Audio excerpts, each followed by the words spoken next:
Hello from Vegas, and welcome to the Daily Download by Digitas at CES, where we share hot takes of what's happening on and off the floor. I'm thrilled to be joined here today by Kahn, SVP of Search at Digitas, as well as Yolanda, who's Global Head of Agency Development at Microsoft. So both of you coming from really unique sides of the coin here. So Corey on the buy agency side and Yolanda on the platform side. Right. I'm sure you both have takes on what's happening in search. I'd love to hear from you both, Yolanda, starting with you, what you think are trends in search heading into 2026 and how that's different from past years. Yeah. 2026 search is fundamentally different. It feels different because I think that it's no longer really about retrieving links simply and really the traditional search that we're familiar with. It's really becoming much more intelligent and predictive. And the experience itself is just really multimodal. It's an assistant, essentially, to support your needs. So it's really evolving very quickly. Yeah. How about you, Corey, from the agency and brand side? I think what's really interesting at this point going forward is that it's becoming very real from the consumer perspective, not just from the tech and the platform perspective. As we've been talking about the shift towards AI search experiences for now a little while. And I think we're definitely seeing that the consumer experience and expectations of their search experience have really changed. And it's going to change how we as marketers need to talk to our brands about how to show up in search going forward. So I think it's so interesting. Both of you guys have talked about kind of two sides of the coin where AI is impacting search. It's on how consumers are searching using AI tools, and also how we're able to use AI search tools in optimizing campaigns to drive outcomes. So thinking for marketers these days, what are signals or data that's going to be more important to them in the context of an AI world where AI is really summarizing and synthesizing the information for consumers? Yeah, I think AI will really make first-party data quality, real-time intent signals, and durable identity graphs the most critical inputs for marketers, since the models rely on clean, permissioned, high-fidelity data to generate accurate summaries and trustworthy synthesized answers at scale. So that's really, really important as we move into the AI world. Corey, how about for you? I think what's exciting about Signals right now is what we launched Yes. this week, which is the third-party search Epsilon integration, which is going to be the first ever third-party data integration ever into a search platform that's going to give us signals about audiences and depth of information that we've never had to input into search campaigns and to power the AI that's doing the optimization, which is going to be really critical because it's getting harder and harder to understand search query behavior as the queries get longer and more unbranded and more specific, more natural language. The way that we've had to think about keywords and queries up until now has been much more simple. And it's without those signals, like the audience data that Microsoft and Epsilon are going to bring to us. Now we're going to be able to get to such a level of depth of targeting and power that we've never had before. Yeah, it's like personalization is going to be critical in this environment, and making sure that everything brands have from a content perspective can be personalized to each individual user based on that long query that is now, to your point, not, a 1 or 2 word keyword. So how do you balance that deep personalization while maintaining trust, transparency, and making sure that consumers feel seen? Yeah, at Microsoft, we take responsible AI quite seriously. The governance of it, the standards of it, we publish reports annually. It is something we take very seriously. Obviously, this is a hot topic, not just at CES, but continually as AI is evolving. So we're going to be at the precipice of staying really responsible as we build. There's a lot of things we haven't been built yet. So we really, really need to stay focused on being transparent and supportive in this ecosystem. Yeah. Corey, how about for you as you think about how brands show up in this space? I think what needs to happen from a strategic perspective in terms of showing up in AI is thinking beyond the content we've become used to as powering search results. We've been very owned website focused for a very long time in terms of SEO and in terms of paid. And it's becoming very real, again, from a consumer expectation perspective, that they want real user-generated, authentic answers, and they're coming to expect that. And so we need to be guiding our brands to think across their entire content ecosystem to power answers in search results and establish trust that the AI is doing the right thing. Yeah, absolutely. So what is your recommendation to brands, recommendation to our brands at Digitas, and how they're starting to develop content that's going to be AI ready? Yeah, I mean, there's a shift that's going to happen fundamentally in the way that companies are actually structured and the way that they think about putting their teams together and the way they work with agencies. That the traditional silos of the website team and the SEO team and the media team are actually going to hold us back from the future of AI answers.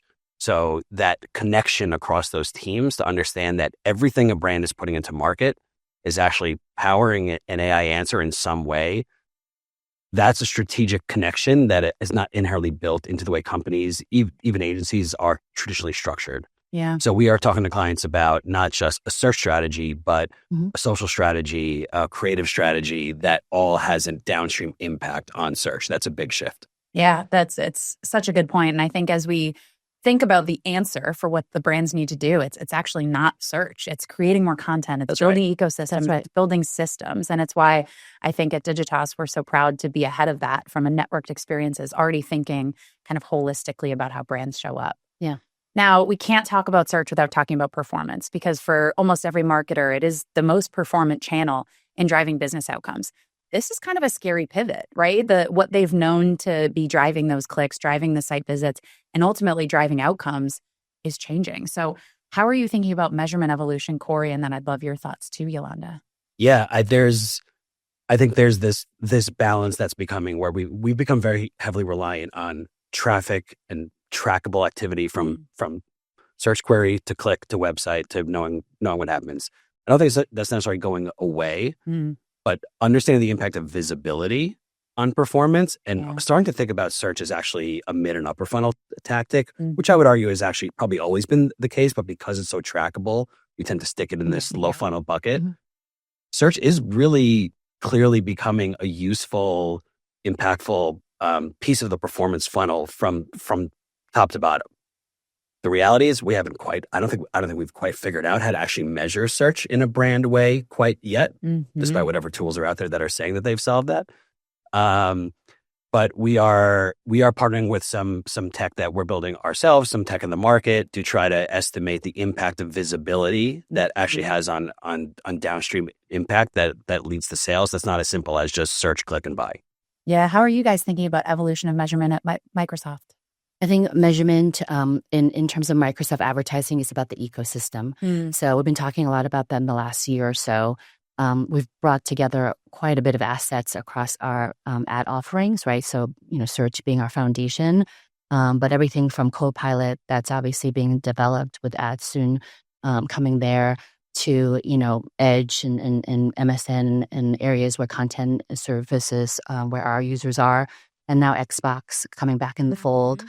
All of that needs to be measured together holistically, full funnel, right? So whatever your client's objectives are, however they're being, using Microsoft day to day, we want to be able to measure that holistically. And I think AI is really going to enable a lot of that, right? So the AI-driven conversational agentic experiences that we're building, it's really going to power sort of a lot of the measurement solutions as well. And, back to your question to Corey about sort of how we getting our clients AI ready. Obviously, a lot of education, but some advice we've given them and talked to agencies and clients about sort of the future of what this means is they just need to be really ready from a content structure, thinking about how all this content will show up in different channels. We use the 3 A's as one construct. Automation, assets, and audiences are a real good construct for your clients. Automation meaning really leverage our Copilot technology within our map systems to be able to really get the best signals for the ad system to serve the most relevant ad for your customers like PMax and others. For assets, it's really your creative and your assets, right? You guys are great at that at Digitas. So how do you make sure all those assets are being utilized and developed for the right surfaces? And then the audience strategy, going back to our Epsilon kickoff and launch yesterday, it's really about having a sound audience strategy for the long term. So yeah, I think we're seeing this across all channels. Is that no channel is dead, but they don't sit in a silo anymore. No. And so it's amazing, what Microsoft has from a true system and ecosystem perspective. From LinkedIn to Xbox to Bing to every asset you have. Yep.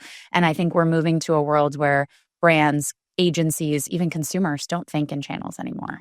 And so we need to make sure we're adapting our strategies as such. All right, so we're at CES. We Mhm. have to talk about what you're seeing. So either on or off the show floor tour, what's exciting you? Maybe something that's keeping you up at night. What's been the most interesting to you? It's not related to ads. That's okay. I haven't been on the floor yet, but I've been seeing so much about like autonomous vehicles and driving. Mm. That new sort of vehicle that was shown in the kickoff with you guys, the publicist with Brian, it was very interesting. So I'm Yeah. fascinated. I hope it shows up in New York at some point to try it.